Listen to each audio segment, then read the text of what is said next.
Tissues के बारे में पढ़ेंगे आज हम फ्रेंड्स। जैसे हमने लास्ट चैप्टर में देखा था या हम पढ़ चुके हैं पहले इस बारे में कि सारे लिविंग ऑर्गेनिजम्स जो होते हैं वो सेल से बने होते हैं। यूनिसेलुलर ऑर्गेनिज्म में सिंगल सेल होता है जो परफॉर्म करता है सारे बेसिक फंक्शंस को। फॉर एग्जांपल अमीबा एक सिंगल सेल कैरी करता है पूरी मूवमेंट्स को परफॉर्म करने के लिए, कैरी आउट करने के लिए। फूड को इंटैक्ट करता है, रेस्पिरेटरी गैसेस, रेस्पिरेशन, एक्सक्रीशन, सारी चीजें एक सिंगल सेल परफॉर्म करता है। पर मल्टी सेलुलर ऑर्गेनिज्म में मिलियंस ऑफ सेल होते हैं, बिलियंस ट्रिलियंस ऑफ सेल होते हैं और बहुत सारे ये जो सेल्स होते हैं ये स्पेशलाइज्ड वर्क कैरी करते हैं या फ्यू फंक्शंस के लिए स्पेशलाइज किए जाते हैं। जैसे डॉक्टर्स अलग अलग चीजों के स्पेशलाइज्ड होते हैं ना, मतलब चाइल्ड स्पेशलिस्ट अलग होगा, डेंटिस्ट अलग होता है। तो इस तरह से स्पेशलाइज्ड फंक्शन परफॉर्म करने के लिए अलग अलग सेल्स का ग्रुप बनाए जाते हैं और ये स्पेशलाइज्ड फंक्शंस जो हैं ये डिफरेंट ग्रुप ऑफ सेल्स को दिए जाते हैं और ये सेल कैरी करते हैं पर्टिकुलर फंक्शंस को। वो वेरी नहीं होते या उसको वेरी करते हैं, इफिशिएंटली अपनी चीजों को बहुत अच्छे से परफॉर्म करते हैं। ह्यूमन बीइंग में मसल सेल्स जो होते हैं वो कंट्रैक्ट और रिलैक्सेशन का काम करते हैं मूवमेंट्स के लिए। नर्व सेल मैसेज कैरी करते हैं, ब्लड फ्लो करते हैं, ट्रांसपोर्ट करने का काम करते हैं, ऑक्सीजन को, फूड, हार्मोन और वेस्ट मटेरियल को भी ट्रांसपोर्ट करने का काम करते हैं। प्लांट्स में वस्कुलर टिश्यूज जो होते हैं वो कंडक्ट करते हैं फूड को और वाटर को एक पार्ट से दूसरी पार्ट में प्लांट के। सो मल्टीसेलुलर ऑर्गेनिज्म की बात करें तो ये डिवीजन ऑफ लेबर शो करता है। सेल्स स्पेशलाइज करते हैं वन फंक्शन को और ऑफन ग्रुप किए जाते हैं टुगेदर बॉडी फंक्शंस के लिए। मतलब एक सेल परफॉर्म नहीं करेगा तो ग्रुप ऑफ सेल बनाए जाते हैं किसी पर्टिकुलर फंक्शन को परफॉर्म करने के लिए और इसका मतलब है कि पर्टिकुलर फंक्शन जो है वो कैरिड आउट होता है क्लस्टर ऑफ सेल से या ग्रुप ऑफ सेल से एक डेफिनाइट प्लेस में, मतलब डेफिनाइट प्लेस पे बॉडी में। और ये क्लस्टर जो है इन्हें सेल्स कहते हैं और ये सेल्स का क्लस्टर या ग्रुप जिसे हम कहते हैं टिश्यूज, वही होते हैं टिश्यूज, ग्रुप ऑफ सेल। और ये अरेंज किए जाते हैं, डिजाइन किए जाते हैं इस तरह से कि हाईएस्ट पॉसिबल एफिशिएंसी उस फंक्शन में परफॉर्म कर सकें। ब्लड, फ्लोएम और मसल्स ये एग्जाम्पल्स हैं टिश्यूज के। ग्रुप ऑफ सेल्स जो है वो सिमिलर होते हैं स्ट्रक्चर में भी और उनके वर्क में भी टुगेदर, ताकि वो अचीव कर सकें पर्टिकुलर फंक्शन को फ्रॉम द टिश्यू, जो टिश्यूज फॉर्म करके बनाए जाए। 6.1 में पहला हमारा टॉपिक है कि are plants and animals made of same type of tissues. क्या प्लांट और एनिमल सेम टाइप के टिश्यूज से बने होते हैं? तो जस्ट कंपेयर करते हैं हम उनके स्ट्रक्चर्स और फंक्शंस को। क्या प्लांट और एनिमल्स जो है उनके सेम स्ट्रक्चर्स होते हैं? क्या वो सिमिलर फंक्शंस परफॉर्म करते हैं? तो ये नोटिसेबल डिफरेंसेस जो हैं इन दोनों के बीच में हमें देखने को मिलते हैं। जैसे प्लांट जो है वो स्टेशनरी है, फिक्स्ड है, वो मूव नहीं हो सकते और बहुत सारे टिश्यूज जो होते हैं वो सपोर्टिव होते हैं, जो उन्हें सपोर्ट करते हैं, जो उन्हें प्रोवाइड करते हैं उनके स्ट्रक्चरल स्ट्रेंथ के लिए। बहुत सारे ऐसे टिश्यूज हैं जो डेड होते हैं, सिंस डेड सेल होने के बावजूद भी वो प्रोवाइड करते हैं मैकेनिकल स्ट्रेंथ और इजीली लिव वंस के लिए, या प्लांट जो जिंदा है उनके लिए वो डेड सेल काम करते हैं, स्ट्रेंथ देने का काम करते हैं और उनके लिए लेस मेंटेनेंस की जरूरत पड़ती है। एनिमल्स की बात करें ऑन द अदर हैंड तो वो मूव करते हैं आसपास क्योंकि फूड, मेड्स और शेल्टर के लिए, और ये कंज्यूम करते हैं ज्यादा एनर्जी क्योंकि हमें ज्यादा एनर्जी लगती है, मूव करना होता है इसलिए। तो प्लांट के कंपैरिजन में हम ज्यादा एनर्जी को कंज्यूम करते हैं, इसीलिए बहुत सारे टिश्यूज जो हैं वो कंटेन किए जाते हैं लिविंग के अंदर भी। अनदर डिफरेंस अगर देखें हम एनिमल और प्लांट के पैटर्न ऑफ ग्रोथ का, तो ग्रोथ जो प्लांट में होती है वो लिमिटेड होती है एक सर्टेन रीजन में, ये जो एनिमल में है ये लिमिट नहीं होती। और कुछ सम टिश्यूज जो होते हैं प्लांट में वो डिवाइड किए जाते हैं थ्रू आउट द लाइफ, वो डिवाइड होते जाते हैं इस तरह से, और ये टिश्यूज लोकलाइज किए जाते हैं सर्टेन रीजन में। बेस्ड ऑन डिवाइडिंग कैपेसिटी ये टिश्यूज की वेरियस प्लांट टिश्यूज जो है वो क्लासिफाई किए गए हैं ग्रोइंग और मेरिस्टेमेटिक टिश्यू में या परमानेंट टिश्यू में। सेल ग्रोथ एनिमल में अगर देखें तो बहुत ही यूनिफॉर्म होती है और कोई ऐसा डिमार्केशन नहीं होता डिवाइडिंग और नॉन डिवाइडिंग रीजन्स में एनिमल में। स्ट्रक्चरल ऑर्गेनिज्म जो है, ऑर्गन्स और ऑर्गन सिस्टम जो है ये बहुत ही स्पेशलाइज्ड और लोकलाइज की जाती है, कॉम्प्लेक्स होती है एनिमल्स के अंदर as compare to complex plant के अंदर, है ना। और ये फंडामेंटल डिफरेंस जो है ये रिफ्लेक्ट करता है डिफरेंट मोड ऑफ लाइफ को जो परस्यू किए जाते हैं दो मेजर ग्रुप ऑफ ऑर्गेनिजम्स में। पर्टिकुलरली डिफरेंट फीडिंग मेथड्स उनकी होती हैं। अल्सो अगर हम देखें तो differently adapted for sedentary existence जो होता है, वन हैंड प्लांट्स होते हैं और एक्टिव लोकोमोशन होता है एनिमल्स के अंदर। लोकोमोशन मतलब मूवमेंट होता है, एक जगह से दूसरी जगह हम मूव कर सकते हैं, लोकोमोट कर सकते हैं। कंट्रीब्यूट करता है एक डिफरेंस को ऑर्गन सिस्टम डिजाइन में भी। रेफरेंस से देखें तो कॉम्प्लेक्स एनिमल्स और प्लांट बॉडीज जो है ये हम देख सकते हैं, और इनके बारे में देखेंगे। कंसेप्ट ऑफ टिश्यूज जो है उनके बारे में देखेंगे, इनमें किस तरह से होते हैं थोड़े डिटेल में। पहला हमारा पॉइंट है प्लांट टिश्यूज, जिसमें पहला टिश्यू हम देखेंगे मेरिस्टेमेटिक टिश्यू। यहाँ पर हमें एक एक्टिविटी दी है, उसमें हमें 2 ग्लास जार लेने हैं, उन्हें पानी से भर देना है। अब हमें 2 ऑनियन बग्स लेने हैं और प्लेस करना है उन्हें एक एक जार के ऊपर एक एक, जैसे शो किया है हमें ऊपर फिगर में। अब ऑब्जर्व करना है हमें उसकी ग्रोथ को, उसके रूट्स की ग्रोथ को दोनों के दोनों बग्स में फ्यू डेज के लिए। आप उनकी लेंथ को मेजर कीजिए 1, 2 या 3 दिन के बाद, और चौथे दिन या 4th डे पे आपको कट करना है उसके रूट टिप को ऑनियन बल्ब के 1 सेंटीमीटर तक। और उसके बाद आपको उसकी ग्रोथ को ऑब्जर्व करना है, उस रूट की ग्रोथ को ऑब्जर्व करना है उस जार में, और उसकी लेंथ को मेजर करना है 5th डे 6th डे, इस तरह से ऑब्जर्वेशन करके, जैसे हमें यहाँ पे चार्ट दिया है, इसे आपको इस एक्टिविटी को करके पूरा करना है। तो यहाँ अब ऑब्जर्वेशन से हमें ये पता चलेगा, इन क्वेश्चंस के आंसर मिलेंगे कि कौन से दो, मतलब इन दोनों में से कौन सा ऑनियन है जिसके रूट जो है वो लॉन्गर होंगे और क्यों होंगे, या रूट जो है क्या वो कंटिन्यू ग्रो करेंगे इवन आपने वो रिमूव किया उसकी टिप को उसके बाद भी, और क्या उनकी जो टिप्स है वो ग्रोइंग करना स्टॉप कर देंगी वो दोनों जार में जब हम कट करेंगे उसके बाद में। तो ये क्वेश्चंस हमारे अराइज होंगे इसके बाद में। तो ग्रोथ ऑफ प्लांट जो है वो ऑकर होती है ओनली सर्टेन स्पेसिफिक रीजन में, जो हमने ऊपर पढ़ा था, और ये बिकॉज द डिवाइडिंग टिश्यूज जो है जिन्हें हम मेरिस्टेमेटिक टिश्यू कहते हैं, ये लोकेटेड होते हैं उनके पॉइंट्स पे, और डिपेंड होता है रीजन पे, वहां जहां पर वो प्रेजेंट है उसके ऊपर।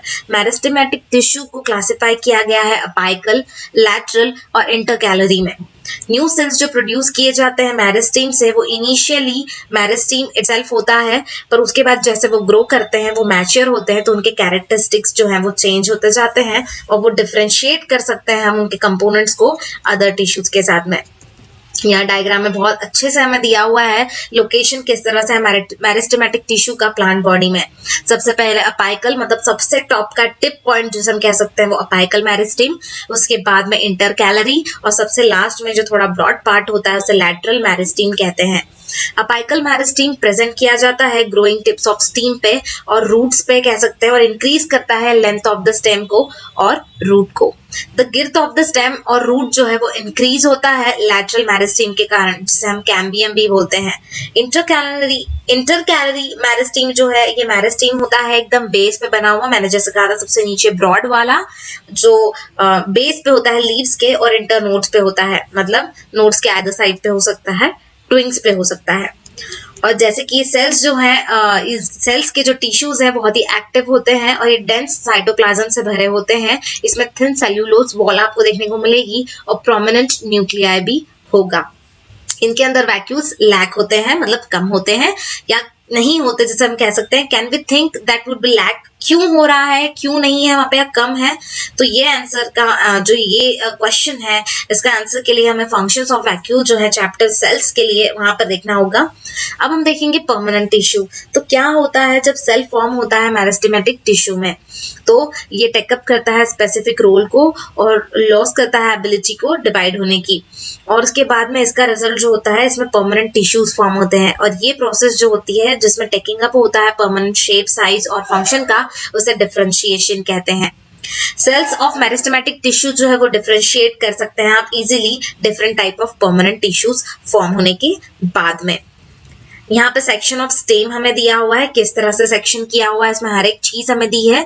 जैसे हमें सबसे नीचे से शुरू करें तो सबसे मिडिल का एरिया पिथ, फिर वस्कुलर बंडल हमें जो सेकंड डायग्राम दी है उसमें बताया गया है, जो ब्लू कलर का एरिया जिसमें बीच बीच में गैप है वो, उसके बाद जाइलम हमें देख सकते हैं पिंक कलर का स्ट्रक्चर जिसके बीच में व्हाइट हमें जो डॉट्स दिख रही हैं उसके बीच का पार्ट जाइलम। इस तरह से सारा का सारा हमें दिया है कि किस चीज को क्या कहा जाता है। स्टेम को हमें, स्टेम का सेक्शन हमें यहाँ पे बताया गया है।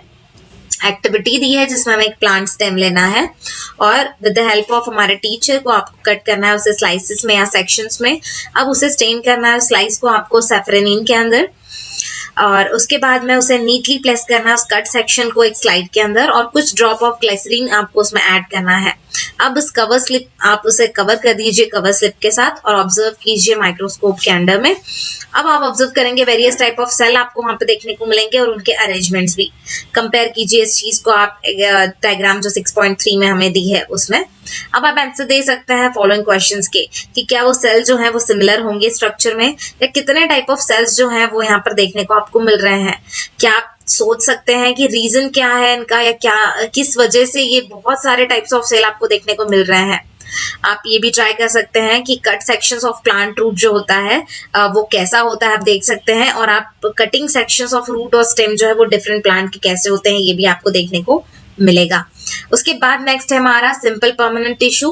फ्यू लेयर ऑफ सेल्स जो है वो फॉर्म करती है बेसिक पैकिंग टिश्यूज को, और ये टिश्यूज होते हैं पैरेन्काइमा। ये टाइप ऑफ परमानेंट टिश्यूज ही होते हैं। ये कंसिस्ट होते हैं रिलेटिवली अनस्पेशलाइज्ड सेल्स के, मतलब ये सेल्स को कोई स्पेशल वर्क नहीं दिया जाता, एक थिन सेल वॉल के साथ ये होते हैं। और ये लाइव सेल्स होते हैं, जिंदा सेल होते हैं, और ये यूजुअली लूज करते हैं अपने पैक को ताकि वो लार्ज स्पेसेस फॉर्म कर सकें सेल्स के बीच में, जिसे हम इंटरसेल्यूलर स्पेस कहते हैं। और ये टिश्यूज के बीच में आपको देखने को मिलेगी। ये टिश्यू प्रोवाइड करता है सपोर्ट प्लांट को और स्टोर करता है फूड को। कुछ सिचुएशंस में ये कंटेन करता है क्लोरोफिल को और परफॉर्म भी करता है फोटोसिंथेसिस को, और इसीलिए इसे क्लोरेन्काइमा भी कहते हैं। एक्वेटिक प्लांट की बात करें तो लार्ज एयर कैविटीज प्रेजेंट होती है पैरेन्काइमा में, ताकि वो बायोंसी दे सके प्लांट को, बियॉन्सी दे सके प्लांट को, ताकि वो प्लांट इजीली फ्लोट कर सके वाटर के ऊपर। और ऐसे पैरेन्काइमा टाइप जो होते हैं उसे एरियनकाइमा भी कहते हैं। पैरेन्काइमा ऑफ स्टीम जो है और रूट जो है वो स्टोर करते हैं न्यूट्रिएंट्स और वाटर को भी। इस एक्टिविटी में हमें करना है, हमें फ्रेशली प्लग लीफ लेना है रेहो प्लांट का जो आता है, स्ट्रेच करना है या ब्रेक करना है उसे प्रेशर अप्लाई करने के बाद में, मतलब प्रेशर अप्लाई करके, और जब आप ब्रेक करेंगे इसे आपको उसको स्ट्रेच रखना है तब तक जब तक कि पूरा पील जो है या स्किन प्रोजेक्शंस जो है वो आपको बिल्कुल बाहर दिखने लग जाए, इस तरह से उस कट से बाहर दिखने लग जाए इस तरह से। अब आप उस पील को रिमूव कर दीजिए वहां से, और उसे एक पेट्री डिश के अंदर जिसमें वाटर फील किया हुआ उसमें आपको रखना है। एक वाटर वाली डिश ले लीजिए, पेट्री डिश ले लीजिए जिसमें वाटर है, और फ्यू ड्रॉप्स ऑफ सैफरन जो है वो उसे आपको ऐड करना है उसमें। अब आपको कुछ कपल ऑफ मिनट्स के लिए रुकना है और फिर ट्रांसफर करना है उसे स्लाइड के ऊपर। जेंटली प्लेस करना है कवर स्लिप उसके ऊपर और ऑब्जर्व करना है इस चीज को माइक्रोस्कोप के अंडर में। आप देखेंगे यहाँ पर इस तरह से आपको गार्ड सेल्स और एपिडर्मल सेल्स जो है वो देखने को मिलेंगे, जिसमें ए और बी हमें दो व्यूज दिए हैं, एक लैटरल व्यू दिया हुआ है और एक सरफेस व्यू। उसका सरफेस किस तरह से दिखता है, लैटरल व्यू जो है उसमें आपको गार्ड सेल्स दिख रहे हैं बिल्कुल इस तरह से जैसे वो किसी कैटरपिलर का चेहरा हो, फेस हो, वैसा दिख रहे हैं। पर सेकेंड वाली फिगर जो है जिसमें सरफेस व्यू दिया है उसमें आपको बहुत सारी चीजें बताई हैं, जैसे एपिडर्मल सेल जो बिल्कुल व्हाइटिश एरिया हमें दिख रहा है वो है, स्टोमाटा उन दोनों के बीच का जो गैप है वो है, और गार्ड सेल्स ये दो सेल्स जो होते हैं उन्हें गार्ड सेल्स कहा गया है। आप क्या ऑब्जर्व करेंगे कि outermost layer of the cell जो है जिसे एपिडर्मिस कहते हैं वो आपको देखने को मिल रहा है। एपिडर्मिस यूजुअली बना होता है सिंगल लेयर ऑफ सेल से, और कुछ प्लांट्स में, कुछ प्लांट्स लिविंग जो होते हैं उनमें ये ड्राई हैबिटेट की तरह बहुत ही ड्राई हैबिटेट्स होते हैं जिनके, और उनका जो एपिडर्मिस होता है वो थिकर होता है प्रोटेक्शन होने के लिए, वाटर लॉस से प्रोटेक्शन करने के लिए वो थोड़ा सा थिकर बना होता है। एंटायर सरफेस जो प्लांट की होती है, आउटर कवरिंग उसका जो होता है वो एपिडर्मिस से बना होता है और ये प्रोटेक्ट करता है सारे पार्ट्स को प्लांट के। एपिडर्मल सेल्स जो हैं एरियल प्लांट्स में अगर देखे जाए, एरियल पार्ट जो होते हैं प्लांट के उसमें ऑफन सिक्रीट करता है एक वैक्सी या वाटर रेजिस्टेंट लेयर जिसे हम कह सकते हैं, ताकि वाटर जो है आउटर सरफेस पे ना आ पाए, और ये एड करता है प्रोटेक्शन के लिए लॉस ऑफ वाटर से या मैकेनिकल इंजरी या इन्वेजन जो होता है पैरासिटिक फंगी से, उनसे बचाता है। प्रोटेक्टिव रोल जो है ये प्ले करता है। तो सेल्स जो है एपिडर्मल टिश्यूज के वो कंटिन्यूस लेयर फॉर्म करते हैं इंटरसेल्यूलर स्पेस के बिना। बहुत सारे एपिडर्मल सेल्स जो हैं वो रिलेटिवली फ्लैट होते हैं, ऑफन उनका आउटर और साइड वॉल्स जो होते हैं वो थिकर होते हैं as compare to inner wall. आप ऑब्जर्व कर सकते हैं स्मॉल पोर्स यहाँ पर, और कुछ एपिडर्मीज भी आपको देखने को मिलेंगे लीफ के, और ये पोर्स जो होते हैं उन्हें स्टोमाटा कहते हैं। स्टोमाटा जो है वो एनक्लोज किया जाता है दो किडनी शेप के सेल्स की तरह आपको देखने को मिलेगा। जो हमने ऊपर देखा था, दो सेल्स के बीच का जो पार्ट होता है, दो गार्ड सेल्स के बीच का, वो बिल्कुल ऐसे दिखता है आपको। दो किडनी शेप सेल्स जो है वो गार्ड सेल्स होते हैं, और उनके बीच का एरिया स्टोमाटा होता है, और ये नेसेसरी होता है गैसेस एक्सचेंज के लिए। मतलब हम जैसे ब्रीदिंग करते हैं हमारी नोज के थ्रू, जैसे प्लांट्स में स्टोमाटा होता है ब्रीदिंग के लिए। ट्रांसपायरेशन मतलब लॉस ऑफ वाटर जो होता है in the form of water vapour, ये भी टेक्स प्लेस होता है स्टोमाटा के थ्रू ही। अब आप think about the gas which में रिक्वायर्ड फोटोसिंथेसिस। कौन सी गैस आपको जरूरत होगी या रिक्वायरमेंट होती है किस गैस की फोटोसिंथेसिस के लिए, और रोल ऑफ ट्रांसपायरेशन प्लांट में किस तरह होता है, ये चीज को आपको फाइंड आउट करना है। एपिडर्मल सेल्स जो होते हैं रूट्स के, उनका फंक्शन होता है जिनका फंक्शन होता है वाटर एब्सॉर्प्शन का, कॉमनली बियर करते हैं लॉन्ग हेयर लाइक पार्ट्स को, और ग्रेटली इंक्रीज करते हैं टोटल एब्जॉर्बेटिव एरिया जो होता है सरफेस एरिया, उसे एब्जॉर्बिव एरिया सरफेस एरिया जो है उसे इंक्रीज करते हैं। कुछ प्लांट्स के अंदर जैसे डेजर्ट प्लांट की बात करें तो एपिडर्मिस जो है वो थिक वैक्सी कोटिंग से बने होते हैं। कोटिंग मतलब जिसे हम क्यूटिन की कोटिंग कह सकते हैं, जो केमिकल सब्सटेंस होता है जो फुल वाटरप्रूफ होता है, वाटरप्रूफ क्वालिटी का होता है आउटर सरफेस पे। और इसी की वजह से, इसका रीजन क्या है, क्यों होता है ये, तो outer layer of the branch किसी ट्री की है वो डिफरेंट होती है outer layers of young steam से, है ना। ब्रांच की ट्री की आउटर लेयर आपको अलग दिखेगी यंग स्टीम के कंपैरिजन में, और ऊपर जो हमने वो लेयर देखी है यहाँ पर वाटरप्रूफ क्वालिटी की, ये वाटर को रोकने का काम करती है ताकि वो बाहर ना जाए, है ना। और जैसे प्लांट ग्रो होता है, बड़ा होते जाता है, तो आउटर प्रोटेक्टिव टिश्यू जो है वो सर्टेन चेंजेस उनके अंदर आने लगते हैं, और ये स्ट्रिप ऑफ सेकेंडरी मेरिस्टीम जो है वो रिप्लेस करता है एपिडर्मिस को स्टेम के। सेल्स जो हैं आउटसाइड में जो होते हैं वो कट ऑफ हो जाते हैं इसकी लेयर से, और ये फॉर्म करता है सेवरल लेयर्स को, जैसे कि थिक कॉर्क जो होता है, बार्क ऑफ द ट्री होता है, इस तरह से। सेल्स ऑफ द कॉर्क जो है वो डेड होते हैं, मरे हुए सेल्स होते हैं, और वो कॉम्पैक्टली अरेंज होते हैं, उनके बीच में कोई भी इंट्रासेल्युलर स्पेस नहीं होती। और ये केमिकल मतलब इनके अंदर एक होता है जिसे हम कहते हैं सबेरिन, जिसे सबेरिन कहते हैं, और उनकी वॉल्स में ये प्रेजेंट होता है जो उसको इम्परवियस करता है गैसेस को, वाटर गैसेस और वाटर को। प्रोटेक्टिव टिश्यूज में हमें दिया है डायग्रामेटिक रिप्रेजेंटेशन, जिसमें हमें मिडिल पार्ट जो दिए हैं वो कॉर्क सेल है, वाइल जो व्हाइटिश आपको सेल्स दिख रहे हैं हम कह सकते हैं रैप्चर्ड एपिडर्मिस है वो। वेल नेक्स्ट वाला हमारा कॉम्प्लेक्स परमानेंट टिश्यूज। तो डिफरेंट टाइप ऑफ टिश्यूज जैसे हमने डिस्कस किया अभी तक में, और सारे के सारे मेड अप ऑफ होते हैं वन टाइप ऑफ सेल से, और जो बिल्कुल एक दूसरे की तरह दिखते हैं, एक जैसे दिखते हैं, तो ऐसे टिश्यूज को हम सिंपल परमानेंट टिश्यूज कहते हैं। Another type of permanent tissues जो है वो है कॉम्प्लेक्स टिश्यूज, और कॉम्प्लेक्स टिश्यूज जो है वो more than one type of cell से बने होते हैं, और ये सारे सेल्स कोऑर्डिनेट करते हैं परफॉर्म करने के लिए कॉमन फंक्शंस को। जाइलम और फ्लोएम ये एग्जांपल्स हैं कॉम्प्लेक्स टिश्यूज के। ये बोथ कंडक्ट करते हैं टिश्यूज को और कंस्टिट्यूट करते हैं वॉस्कुलर बंडल को। वैस्कुलर और कंडक्टिव टिश्यू एक डिस्टिंक्टिव फीचर है कॉम्प्लेक्स प्लांट्स का, और इसमें जो चीज होती है कि वॉस्कुलर और कंडक्टिव टिश्यू जो है एक डिस्टिंक्टिव फीचर है कॉम्प्लेक्स प्लांट्स का, और वो मेड करता है उन्हें पॉसिबल होने के लिए ताकि वो इजीली सरवाइव कर सकें टेरेस्ट्रियल एनवायरनमेंट में भी। उसके बाद अगर फिगर 6.3 हमें शो कर रही है सेक्शंस किस तरह से दिए हुए हैं स्टेम के, और आप देख सकते हैं कि डिफरेंट टाइप्स ऑफ सेल्स जो है वैस्कुलर बंडल में किस तरह से होते हैं। जाइलम कंसिस्ट होता है ट्रैकिड्स, वेसल्स और जाइलम पैरेन्काइमा से। जाइलम फाइबर्स भी उसमें होते हैं। सेल्स के पास थिक वॉल्स होती है, और मेनी ऑफ देम जो है वो डेड सेल्स होते हैं। ट्रैकिड्स जो होती हैं और वेसल्स जो होते हैं ये ट्यूबुलर स्ट्रक्चर बने होते हैं, स्टेबुलर स्ट्रक्चर में होते हैं, और ये अलाउ करते हैं ट्रांसपोर्ट ऑफ वाटर और मिनरल को वर्टिकली। पैरेन्काइमा स्टोर करता है फूड को और हेल्प करता है साइडवेज कंडक्शन ऑफ वाटर के लिए। फाइबर मेनली सपोर्टिव होता है फंक्शन में। फ्लोएम की बात करें तो ये मेड अप होता है 4 टाइप्स ऑफ एलिमेंट, जैसे sieve tubes, companion cells, phloem fibres और फ्लोएम पैरेन्काइमा से। सीव ट्यूब्स जो हैं वो ट्यूबुलर सेल्स होते हैं जो परफोरेटेड वॉल से बने हुए हैं या परफोरेटेड वॉल से बने होते हैं। फ्लोएम अनलाइक जाइलम जैसे हम बात करें तो वो मटेरियल होता है जो मूव कर सकता है बोथ डायरेक्शन में। फ्लोएम ट्रांसपोर्ट करता है फूड को लीफ से लेकर अदर पार्ट्स में। Other parts of the plant में, except for phloem fibres. Phloem cells जो है वो लिविंग सेल्स होते हैं। फ्लोएम और जाइलम हमें यहाँ पर दिए हुए हैं, दोनों के स्ट्रक्चर्स किस तरह से हैं आप देख सकते हैं। जाइलम का स्ट्रक्चर बहुत ही कॉम्प्लेक्स दिख रहा है हमें, फ्लोएम का थोड़ा सा हम कह सकते हैं कि कॉम्प्लेक्स कम है, वेल कॉम्प्लेक्स तो है वो। यहाँ पर हमें दिया है ट्रैचीड का, वेसल और जाइलम पैरेन्काइमा का। ट्रैचीज में हमें पिट दिया हुआ है, जो पॉइंट्स दिए हैं अगर आप उसे बीच में से कट करते हैं तो आपको इस तरह का स्ट्रक्चर दिखेगा।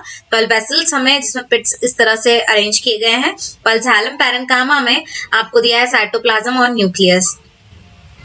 नेक्स्ट है हमारा सेक्शन ऑफ फ्लोएम की बात करें तो इसमें बहुत सारी चीजें जैसे sieve plates, sieve tube, phloem parenchyma और कंपेनियन सेल, ये सारी चीजें भी इस डायग्राम में शो की गई हैं। ये टाइप्स ऑफ कॉम्प्लेक्स टिश्यूज है।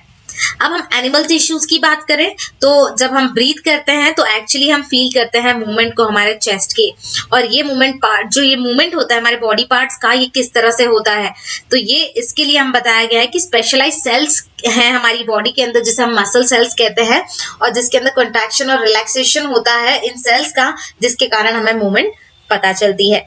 स्टमक, जिसके अंदर का जो पार्ट है हमें और ज्यादा हम कह सकते हैं पास से हमें लिया गया, उसका सेकंड डायग्राम हमें दिया है, इस तरह से उसमें बना होता है अंदर का स्ट्रक्चर। देन उसके बाद आप देख सकते हैं ये जो लास्ट बीच वाली डायग्राम में हमें नीचे का पोर्शन दिया है जिसमें स्मूथ मसल फाइबर्स हैं, उसे और ज्यादा अच्छे से हमें यहाँ पर दिया गया है। और ये हमें लास्ट में जो दिया है ये न्यूक्लियस और स्मूथ मसल फाइबर जो सेल होता है, सेल का डायग्राम यहाँ पे हमें दिया हुआ है। ये लोकेशन है मसल फाइबर्स के अलग अलग। उसके बाद अगर हम बात करते हैं ड्यूरिंग ब्रीथिंग, जब हम इनहेल करते हैं ऑक्सीजन को, जहां ऑक्सीजन जो हम इनहेल करते हैं वो आता कहाँ से है तो ये ऑब्जर्व किया जाता है हमारे लंग्स में। जो हम इनहेल करते हैं जैसे तो ऑक्सीजन हम अंदर लेते हैं, तो अंदर जाने के बाद में ये ऑक्सीजन कहाँ जाता है तो ये ऑक्सीजन जो है हमारे लंग्स में हम एब्जॉर्ब करा जाता है और उसके बाद ट्रांसपोर्ट किया जाता है बॉडी सेल्स को ब्लड के थ्रू। पर ये जो हमें जरूरत होती है सेल्स की, ऑक्सीजन की जरूरत क्यों पड़ती है ऑक्सीजन की सेल्स को हमारे, तो फंक्शन जो माइटोकॉन्ड्रिया का होता है, जो हमने स्टडी किया था अर्लियर में या इसके पहले आपने स्टडी किया था, तो ये प्रोवाइड करता है क्लू इस क्वेश्चन के लिए कि ब्लड फ्लो जो कैरी करता है वेरियस सब्सटेंस को एक पार्ट से दूसरी पार्ट में हमारी बॉडी के, उसके लिए ऑक्सीजन की जरूरत पड़ती है। फॉर एग्जाम्पल ये कैरी करता है ऑक्सीजन को और फूड को हमारे सारे सेल तक ले जाने के लिए, और ये कलेक्ट करता है वेस्ट को हमारी बॉडी पार्ट से, बॉडी के अंदर all parts of the body से कलेक्ट करता है वेस्ट को और कैरी करता है उसे लीवर और किडनी तक डिस्पोजल के लिए। ब्लड और मसल्स ये जो बोथ हैं वो एग्जाम्पल्स हैं हमें दिए हुए, जो टिश्यूज के एग्जाम्पल्स हैं जो हमारी बॉडी में फाउंड होते हैं, और इनके बेसिस पे फंक्शंस जो वो परफॉर्म करते हैं वो हम देख सकते हैं। Different type of animal tissues आपको देखने को मिलेंगे, मतलब ये फंक्शंस के बेसिस पे ये परफॉर्म करते हैं। जैसे हम सोच सकते हैं different type of animal tissues जैसे कि epithelial tissue, connective tissue, muscular tissue और नर्वस टिश्यूज हैं। ब्लड एक टाइप ऑफ कनेक्टिव टिश्यू है और मसल्स फॉर्म करता है मस्कुलर टिश्यू। अब हम देखेंगे सबसे पहला एपिथेलियल टिश्यू। तो कवरिंग और प्रोटेक्टिव टिश्यू जो होता है एनिमल बॉडी के अंदर वो एपिथेलियल टिश्यू ही होता है। एपिथेलियम कवर करता है बहुत सारे ऑर्गन्स को और कैविटीज को हमारी बॉडी के अंदर, और ये फॉर्म करता है एक बैरियर, ताकि हमारी जो डिफरेंट बॉडी सिस्टम्स है वो एक दूसरे से अलग अलग रहे, सब एक दूसरे के साथ मिक्स ना हो। द स्किन और लिनिंग, जो स्किन है या लिनिंग ऑफ द माउथ है या leaning of the blood vessel है, लंग एल्वोली है या किडनी ट्यूबल्स जो है ये मेड होते हैं एपिथेलियल टिश्यू से। एपिथेलियल टिश्यू सेल्स जो होते हैं ये टाइटली पैक्ड होते हैं और फॉर्म करते हैं कंटिन्यूअस शीट को, मतलब इसके बीच में आपको इंटरसेल्यूलर स्पेस बहुत ही नहीं, मतलब मिलेगा ही नहीं हम कह सकते हैं, और ये only small amount of cementing material इनके बीच में होता है, तो ऑलमोस्ट इंटरसेल्यूलर स्पेस यहाँ पर नहीं होती जैसा मैंने पहले बताया था।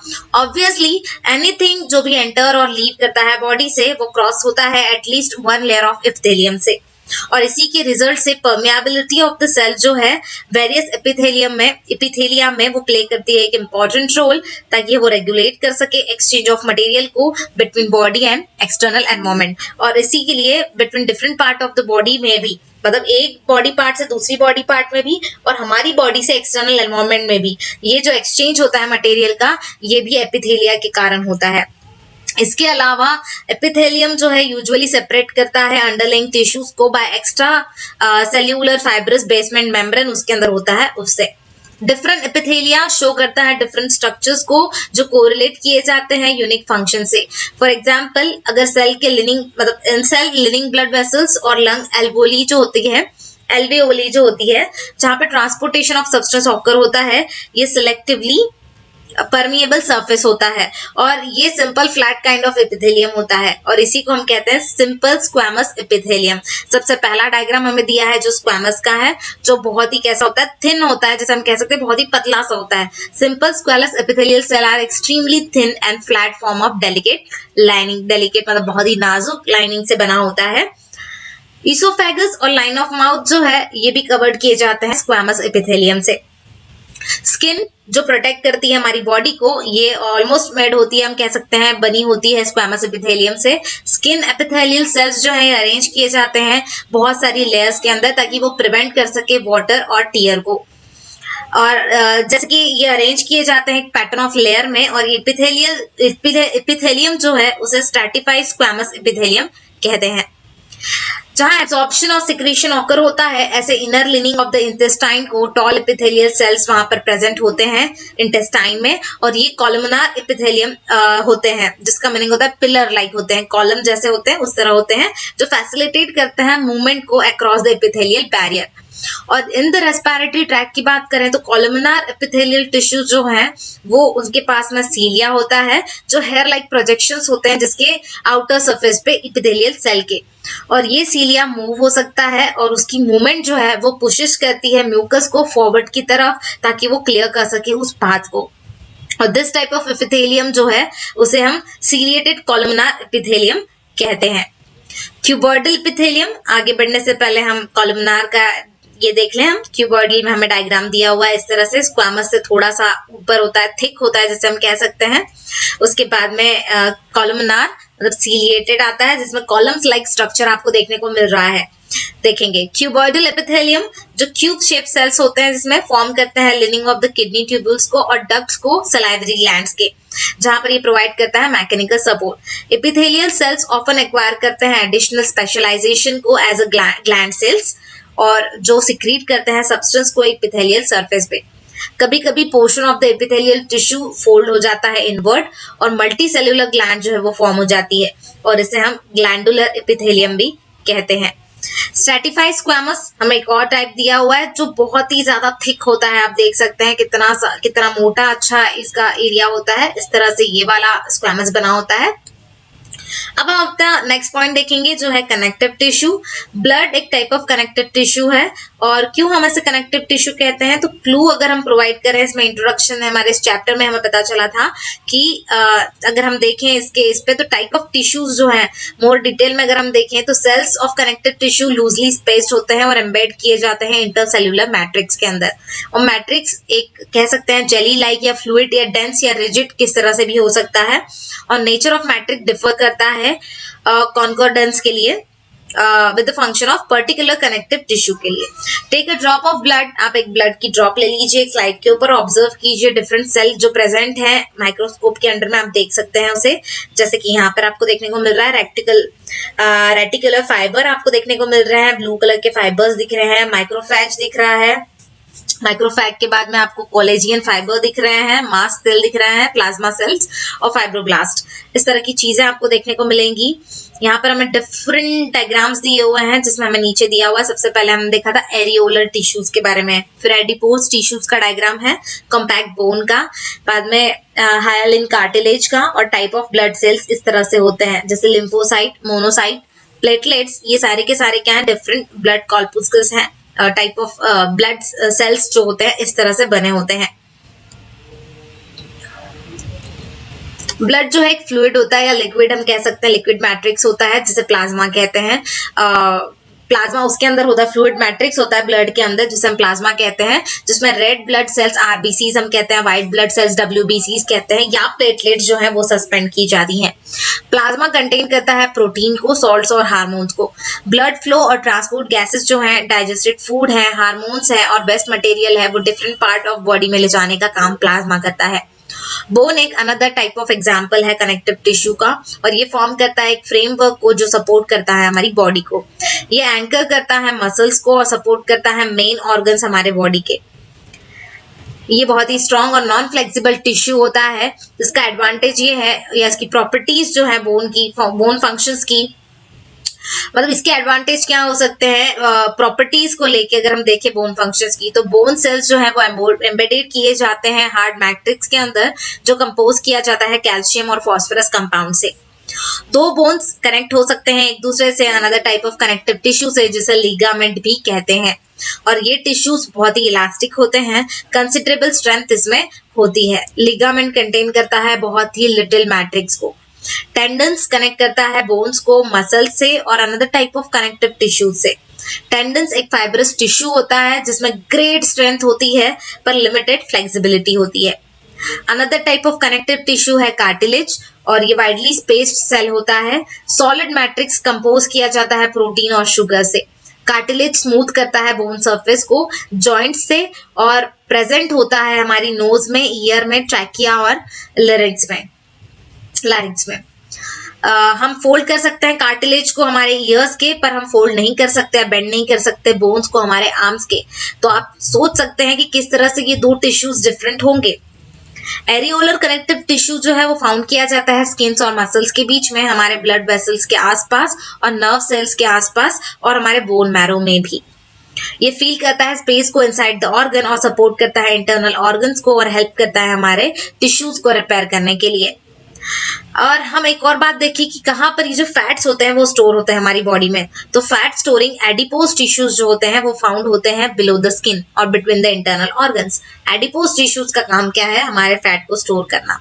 सेल्स ऑफ दिस टिश्यूज जो है वो फील्ड होते हैं फैट ग्लोबुल्स के साथ में, और स्टोरेज ऑफ फैट जो है ये भी एक इंसुलेटर का काम करता है, या एज अ इंसुलेटर काम करता है। मस्कुलर टिश्यू की बात करें तो मस्कुलर टिश्यू कंसिस्ट करते हैं इलॉन्गेटेड सेल्स से, और इन्हें हम मसल्स फाइबर भी कहते हैं। ये टिश्यूज रिस्पॉन्सिबल होता है मूवमेंट के लिए हमारी बॉडी के। मसल्स कंटेन करता है स्पेशल प्रोटीन को, जिसे हम कॉन्ट्रैक्टाइल प्रोटीन भी कहते हैं, which contract and relax to cause movement के लिए हमें कॉन्ट्रैक्शन और रिलैक्सेशन काम देता है ये कॉन्ट्रैक्टाइल मूवमेंट। न्यूक्लियाई दिया है, स्टेशंस दिए हुए हैं यहाँ पर हमें। उसके बाद सेकंड डायग्राम जिसमें स्पिंडल शेप मसल सेल्स हैं, न्यूक्लियस दिया हुआ है। ये हमें different type of muscle fibres दिए हैं, स्ट्रेटेड मसल, स्मूथ मसल और कार्डियक मसल में।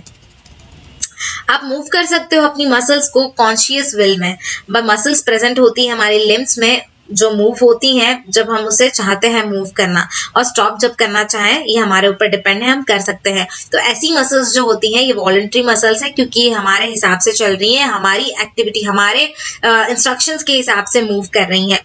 और ये मसल्स को हम स्केलेटल मसल्स भी कहते हैं, क्योंकि ये मोस्टली अटैच होती है हमारी बोन से और हेल्प करती है हमारी बॉडी मूवमेंट के लिए। माइक्रोस्कोप में देखें, अगर अंडर द माइक्रोस्कोप अगर आप देखते हैं तो ये मसल्स शो करती हैं alternate light and dark bands को, और स्ट्रेशंस बताती हैं आपको जब स्ट्रेन एप्रोप्रिएट होती हैं इनकी तब। और इसका रिजल्ट ये होता है कि ये इन्हें हम स्ट्रेन मसल्स भी कहते हैं। जो सेल्स होते हैं इस टिश्यू के, ये लॉन्ग, सिलेंड्रिकल और अनब्रांच्ड होते हैं और मल्टी न्यूक्लिएट होते हैं, मतलब यहाँ पर न्यूक्लियाई आपको एक से ज्यादा देखने को मिलेंगी। मूवमेंट ऑफ फूड जो है एक एलिमेंट्री कैनल में अगर हम देखें, या कॉन्ट्रैक्शन और रिलैक्सेशन ऑफ ब्लड वेसल्स देखें, तो ये इनवॉलंटरी मूवमेंट्स हैं। मैं अगर आपसे कहूं कि आप कॉन्ट्रैक्शन और रिलैक्सेशन ना करें बॉडी का, तो क्या हो सकता है? आपके मसल्स का हो सकता है, नहीं हो सकता। बाद में मूवमेंट जो फूड की होती है एलिमेंट्री कैनल में, वो अगर मैं आपको कहूं कि आप आपके हिसाब से चलाएं तो वो नहीं हो सकती, क्योंकि ये एक्टिविटीज इनवॉलंटरी है, ये हमारे इंस्ट्रक्शंस के हिसाब से नहीं चलती। हम स्टार्ट नहीं कर सकते, स्टॉप नहीं कर सकते इन्हें अकॉर्डिंग टू अस, हम जैसे चाहते हैं वैसे। तो स्मूथ मसल्स जैसे 6.11 में हमें दी थी, और इनवॉल्यूटरी मसल्स कंट्रोल करती हैं इस तरह की मूवमेंट्स को, और ये फाउंड होती हैं आयरीज ऑफ आई में, क्योंकि हम चाहें तो भी अपनी आंख को अपने हिसाब से रोक नहीं सकते कि मैं 10 मिनट चाहूंगी तो अपनी पलकें नहीं झपकाऊं, ऐसा नहीं हो सकता।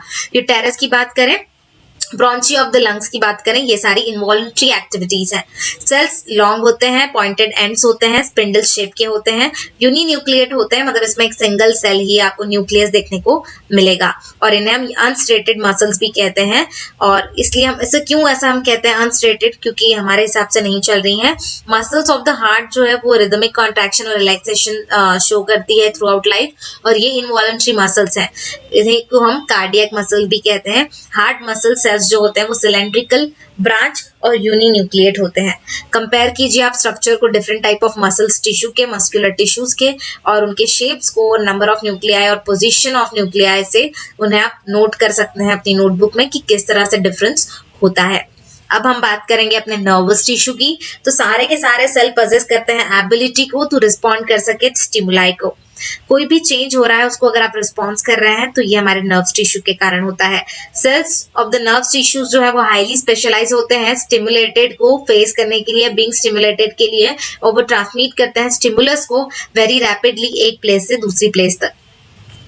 ब्रेन, स्पाइनल कॉर्ड और नर्व्स जो हैं ये कंपोज किए जाते हैं नर्वस टिश्यू से, और सेल्स ऑफ दिस टिश्यूज जो है उन्हें नर्व सेल्स या न्यूरॉन्स भी कहते हैं। न्यूरॉन कंसिस्ट होते हैं सेल बॉडी से, जो न्यूक्लियस विद न्यूक्लियस और साइटोप्लाज्म, जिसमें long thin hair like parts arise होते हैं।